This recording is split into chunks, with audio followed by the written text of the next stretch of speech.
বন্ধুরা, গত পর্বে বিরুলিয়ার ভৌগোলিক অবস্থান এবং বিরুলিয়ার ঐতিহাসিক পটভূমি আলোচনার পাশাপাশি বিরুলিয়ার তৎকালীন শাহদের ফেলে যাওয়া আবাসস্থলগুলো দেখিয়েছি।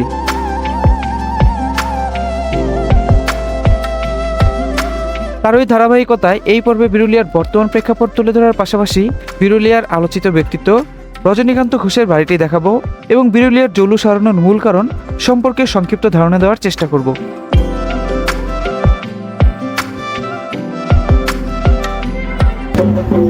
বন্ধুরা, বিরুলিয়া গ্রামে হাঁটতে হাঁটতে কিন্তু এই যে এরকম রথযাত্রা হচ্ছে, ছোট পরিসরে হচ্ছে, কিন্তু ওনাদের ধর্মীয় অনুষ্ঠান কিন্তু ওনারা পালন করে যাচ্ছেন।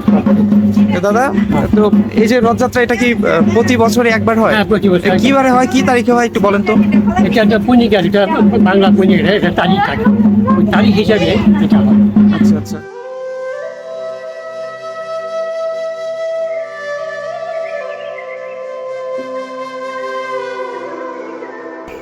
আসসালামু আলাইকুম, কেমন আছেন? আলহামদুলিল্লাহ। আপনাদের এই যে বিরুলিয়ার পুরাতন বাড়িগুলো দেখছি আমরা ঘুরে ঘুরে, তো আগে কেমন ছিল আসলে? এখন তো আমরা দেখতেছি ভাঙাচোরা, একেবারে যে জরাজীর্ণ অবস্থা। কেমন দেখছেন আপনারা আগে? আগে মোটামুটি ছিল, তারপর আস্তে আস্তে ভেঙে বসি।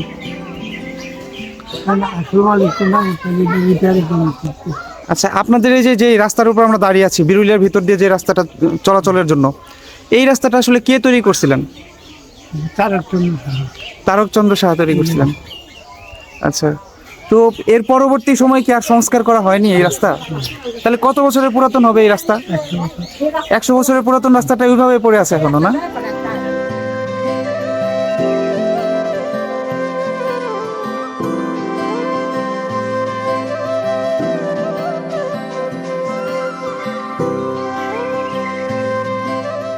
বিরুলিয়ার প্রত্নতাত্ত্বিক নিদর্শনগুলো গবেষণা বা পর্যালোচনা করে গবেষকরা ধারণা করেন বিরুলিয়ার সূচনা লগ্ন হল 1914 সালের কিছু পূর্বে।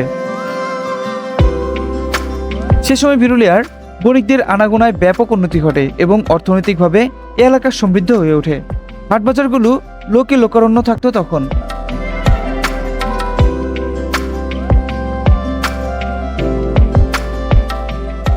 কিন্তু 1947 সালের হিন্দুস্তান এবং পাকিস্তান বিভক্তির সাথে সাথে বিরুলিয়া তো বটেই, বাংলাদেশ সহ পুরো ভারত উপমহাদেশের এক অবর্ণনীয় পরিবর্তন ঘটে, যা পুরোপুরি হৃদয় বিদারক একটি ঘটনা। এবং এই বিভাজনের ফলে অতীতকালের সাম্প্রদায়িক দাঙ্গা এবং বিভেদকে আনুষ্ঠানিক রূপ দেওয়া হয় বলে অনেকেই মনে করেন। এই বিভক্তির দ্বারা চিরদিনের জন্য হিন্দু এবং মুসলিমদের মধ্যে ধর্মভিত্তিক আঞ্চলিক দেওয়াল তুলে দেওয়া হয় তখন। তাই বলা যেতে পারে মূলত 1947 সালের দেশ বিভাজনই বিরুলিয়ার পতনের মূল কারণ।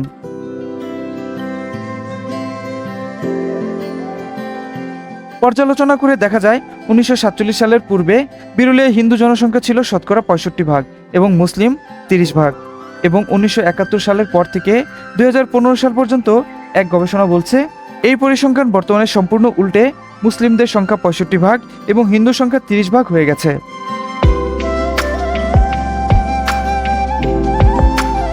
তবে বর্তমানে এই এলাকা হিন্দু সংখ্যালঘু হওয়া সত্ত্বেও হিন্দুদের স্বতঃস্ফূর্ত বিচরণ অসাম্প্রদায়িকতার অনন্য দৃষ্টান্ত স্থাপন করেছে, যা বর্তমানে এই এলাকায় হিন্দু মুসলিম উভয়ের ভ্রাতৃত্বের অনন্য এক নজির।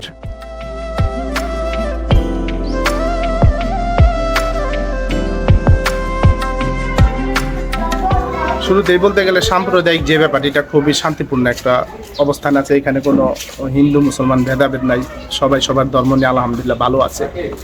আর পুরানো স্ট্রাকচারগুলো বলতে যেগুলো বোঝায়, এগুলো তো অতীত ঐতিহ্য, এক সময় ছিল আমাদের অনেক জন্মের আগেরই বলা চলে, ব্রিটিশ পিরিয়ডে। কিন্তু আমরা এই জিনিসগুলো ওনারা যারা বসবাস করতো তাদেরকে দেখি না, স্থাপনাগুলাই দেখি। আচ্ছা, বলা হয় যে বিরুলিয়া জমিদার বাড়ি, এগুলো কি আসলে জমিদার বাড়ি না কোনো বণিকদের বা ব্যবসায়ীদের ধনীদের বাড়ি? জমিদার বাড়ি বলতে গেলে হয়তো ভুলই হয়, এগুলো মূলত বণিকদেরই ছিল। ওনাদের ব্যবসা ছিল কলকাতাতে, এইখানে ওনারা মুরব্বী বসবাস করতেন। ঘাট থেকে গ্রামের শেষ মাথা পর্যন্ত যাত্রা শুরু করলে পাওয়া যাবে একমাত্র ইটের তৈরি রাস্তাটি তারকচন্দ্র সাহা বাংলা 1320 সাল এবং ইংরেজি 1914 খ্রিস্টাব্দে নির্মাণ করেন। তার নামে রাস্তাটির নামকরণ করা হয়েছে। স্থানীয় লোকেরা একে তারকবাবুর রাস্তা বলে থাকেন। তিনি শ্রী শ্রী বৃন্দাবন চন্দ্র জিউকে উৎসর্গ করে একটি মন্দিরও নির্মাণ করেন। বিরুলিয়া গ্রামের মাঝখান দিয়ে কিন্তু এই সড়কটি, তো গ্রামের এক প্রান্ত থেকে অপর প্রান্ত যেতে হলে একমাত্র মাধ্যম এই সড়ক, এইটাই মূল সড়ক। গত 100 বছর বা তারও অধিক সময় ধরে কিন্তু কোনো রকম তেমন ধরনের বড় কোনো ধরনের সংস্কার করা হয়নি, হয়তো কোনো কোনো জায়গা থেকে ইট ছুটে গিয়েছে, ইট লাগানো হয়েছে, এই এরকম ছোট ছোট সংস্কার করা হয়েছে। কিন্তু শোনা যাচ্ছে খুব শীঘ্রই নাকি এটিকে সংস্কার করা হবে। এখানে যদি সংস্কার করা হয় সেক্ষেত্রে কিন্তু তারা একটু উপকৃত হবেন। এটি হচ্ছে বিরুলিয়ার যে ঘাটের সাথে যে মন্দিরটি রয়েছে সেটির জিউ বিগ্রহ মন্দির, এটির কিন্তু প্রশাসনিক ভবন এটি। আর এই যে ওনারা দাঁড়িয়ে আছেন, এটি হচ্ছে মন্দিরের চত্বর। আমাদের কোনো ভেদাভেদ নয়, মানে শান্তি শৃঙ্খলাবাদ অনুষ্ঠান এবং বাৎসরিক এই মন্দিরে একটি মহানাম যজ্ঞ অনুষ্ঠান হয়, হাজার হাজার ভক্তবৃন্দের সমাগম হয়। এটা 64 পরে, 64 পরেই, তারপর যে পরে 71 এর পরেই গেছে গা, এখন আর যায় না, যারা আগে 64 পরে যখন এই যে অরাজকতা শুরু হয়ে গেল না, তখন এই সমস্ত তারপরে ওই যে 71 পরে আবার কিছু লোকজন গেল বা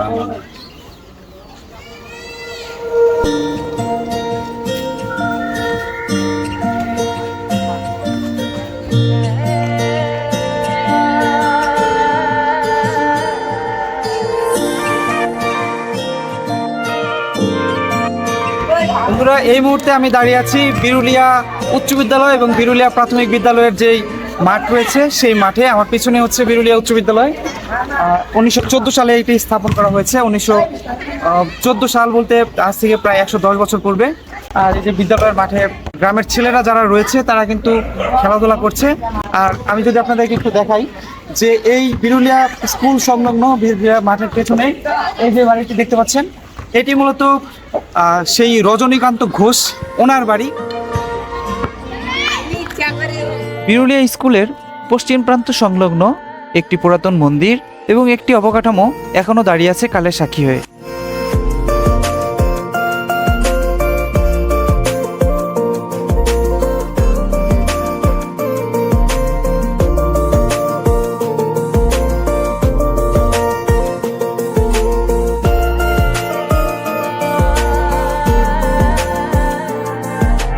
আর স্কুলের দক্ষিণ কোণে মাথা উঁচু করে দাঁড়িয়ে আছে রজনীকান্ত ঘোষের সেই বাড়িটি।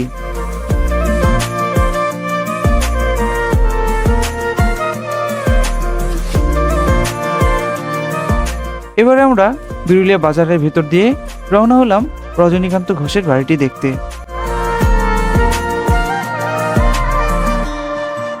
আমরা এই সরু গলি দিয়ে রজনীকান্ত ঘোষ ওনার বাড়িতে প্রবেশ করলাম।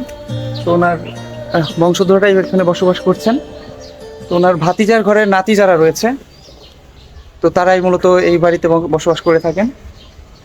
তো এই যে বাড়িতে এখন আসলাম, তো বাড়িতে প্রবেশ করছি।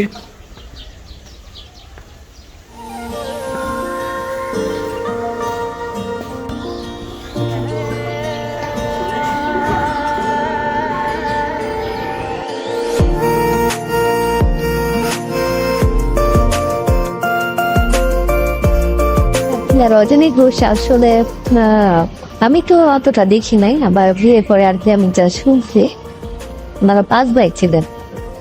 আর রজনী ঘোষ এ বাড়িটা নিজে নির্মাণ করছে।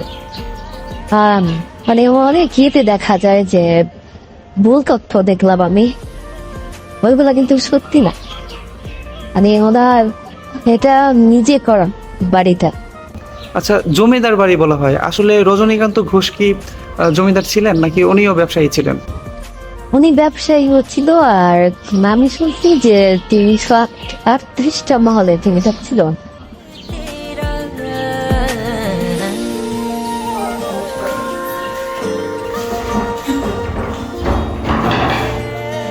এগুলো পুনরায় সংস্কার করা হচ্ছে। এই যে খুলে ফেলা হয়েছে যেগুলো প্রায় ভঙ্গুর ছিল, ভঙ্গুর অবস্থায় যে ইটগুলো ছিল।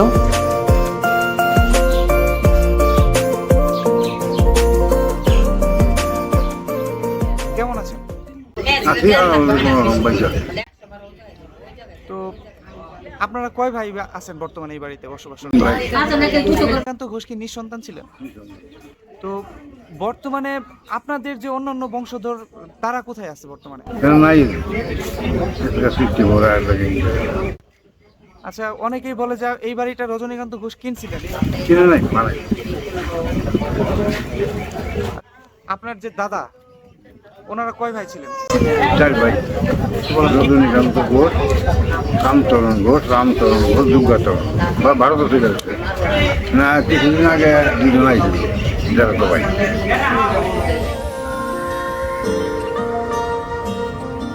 এটি হচ্ছে বিরুলিয়ার একমাত্র কবরস্থান। আর এর ভিতরে প্রবেশ করেছি। এর শেষ প্রান্তে যে বিরুলিয়ার অতীত প্রাচীন বট বৃক্ষটি রয়েছে সেটিকে খুব ভালো মতো দেখা যায়। যেহেতু বর্ষাকাল, বট বৃক্ষের ওখানে যেতে কিন্তু নৌকার প্রয়োজন। এই মুহূর্তে কোনো নৌকার ব্যবস্থা না হয় আমি সেখানে যে আপনাদেরকে দেখাতে পারলাম না, কিন্তু আমি আপনাদেরকে একটি অংশ এই পাশ থেকে দেখাতে চাই।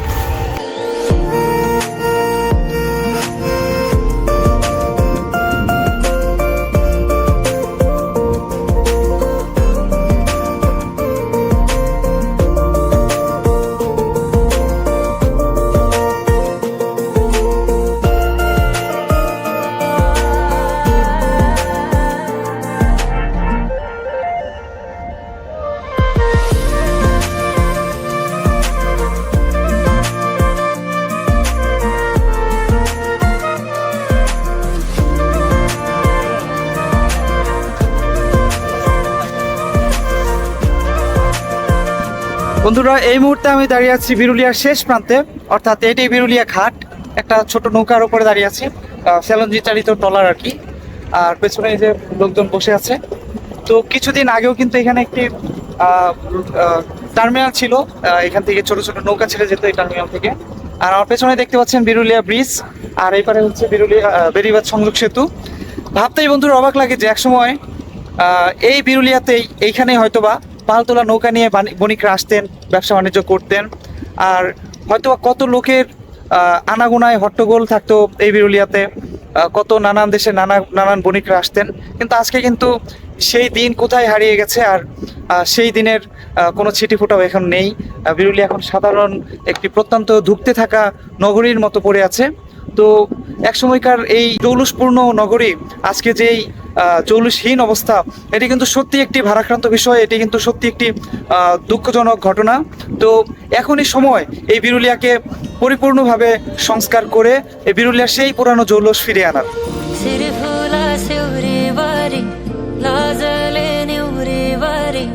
मन घाने को